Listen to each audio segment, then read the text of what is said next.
जय मां पद्मावती, जय भोलेनाथ। 8 जन्मों की शिव साधना, 8 जन्मों की भैरव साधना मुझे प्रेरित करती रही कि एक शिवालय बनाना है और वो शिवालय जहाँ 12 ज्योतिर्लिंग एक साथ विद्यमान हो, जहाँ दर्शन करने वाला 12 ज्योतिर्लिंगों का एक जगह दर्शन करें और वो स्थान भी ऐसा हो जहाँ स्वयं ज्योतिर्लिंग का स्थान हो। 7 वर्ष तक भटकते रहे, स्थान शुद्ध चयन करने में बहुत परिश्रम हुआ, लेकिन अंत में भोलेनाथ की कृपा हुई। उज्जैन महाकाल की नगरी में ही सुंदर महाकाल मंदिर के पास ही दिव्य स्थान प्राप्त हुआ, जहां कॉम्पाउंड भी बन गया, गणपति मंदिर का शिलान्यास भी हो गया। गणपति की मूर्ति 1 जनवरी को कृष्णगिरी में 2100 किलो धातु की ढलाई हो रही है। सबको कृष्णगिरी आना है, ये तो मेरा आमंत्रण है ही, लेकिन सबसे पहले हमको 24 तारीख रविवार दिसंबर को उज्जैन में आना है। क्यों महाराज? क्योंकि उज्जैन में आपके जीवन में सभी जो जो दुख व्यथा संकट था उन सबको निवृत्त करवाने के लिए भोलेनाथ जी अपने मंदिर का शिलान्यास करवा रहे हैं। कहते हैं कि शिलान्यास क्या है?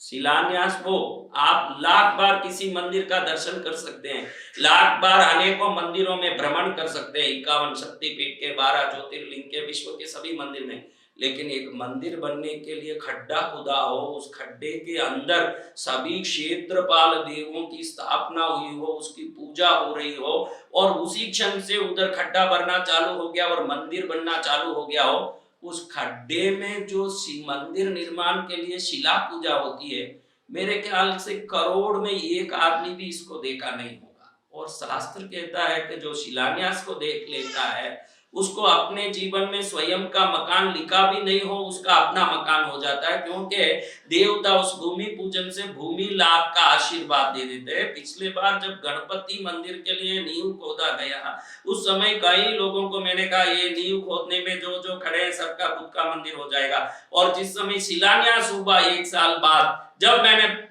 वहां खड़ के पूजा चालू की तो कितने ही लोगों ने कहा कि माइक में कहा कि हमारा खुद का मकान हो गया महाराज, अब हम पहले खड्डा में आए थे, अब शिलान्यास में आए हैं, अब तक हमारा कोई ठिकाना ही नहीं था कि खुद का मकान भी बन सके। कैसे पैसा आया, कैसा क्या हुआ पता नहीं, सब मकान बन गया। भारत भर के मेरे प्यारे लोगों, उज्जैन में एक शिलान्यास का प्रोग्राम है। प्रोग्राम तो बहुत छोटा है लेकिन लाभ बहुत बड़ा होगा। एक खड्डा खुद रहा है, उसके अंदर क्षेत्रपालों के सभी अस्त्र शस्त्रों की पूजा होगी। उस महादेव मंदिर के निर्माण की भूमि की पूजा को देख लोगे, आपकी घर की भूमि में शांति सुख, और जिनके तकदीर में स्व मकान घर नहीं लिखा हो उनका स्व मकान, हर प्रकार से सुख स्वयं प्रकट होगा। वहां आने के लिए कोई शुल्क भी नहीं है, कोई पैसा किसी से नहीं लिया जा रहा है। 24 तारीख को दोपहर में 12 बजे आपको वहां रहना है, 2:30 बजे तक शिला पूजा होगी। शांति से प्रार्थना करते हुए उज्जैन में जो शिला पूजा देख लेगा वो शिला की तरह मजबूत, शिव की कृपा से अत्यंत मंगलकारी बन जाएगा। और उस दिन कृतिका नक्षत्र भी है। भगवान कार्तिकेय के मंदिर का भी खड्डा और शिलान्यास उसी दिन हो रहा है। कहते हैं कि कृतिका नक्षत्र की 6 देवियों ने कार्तिकेय भगवान को पाला पोसा बड़ा किया, इसलिए भगवान शिव पुत्र कृतिका नक्षत्र से पाले जाने के कारण कार्तिकेय नाम रखा गया उनका।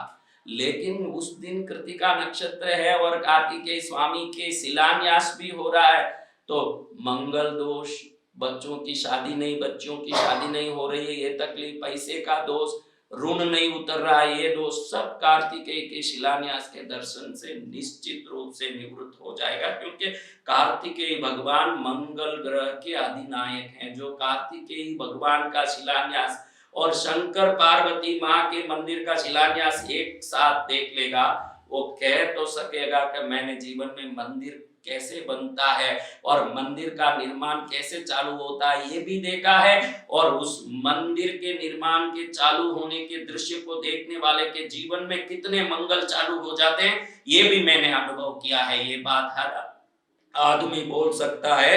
24 तारीख रविवार दोपहर में 12 बजे आप जितने लोग इस वीडियो को देख रहे हो, जहां भी हो वहां से निकल के पहुंच जाओ उज्जैन में। भूखी माता मंदिर के पास से उजड़ खेड़ा हनुमान रोड में आना है। वहां विंध्याचल धाम के सीधे सामने हमारा रत्नेश्वर महादेव शिवालय का निर्माण जहां हो रहा है, वहां पहुंच जाओ। मंदिर निर्माण तो देखो भाई, अपने जीवन का निर्माण कैसे हो रहा है ये भी देखोगे। वसंत विजय कह रहा है कि जो भक्ति से उज्जैन आएगा हो जाएगा माला माल। बोलो शंकर भोलेनाथ की जय।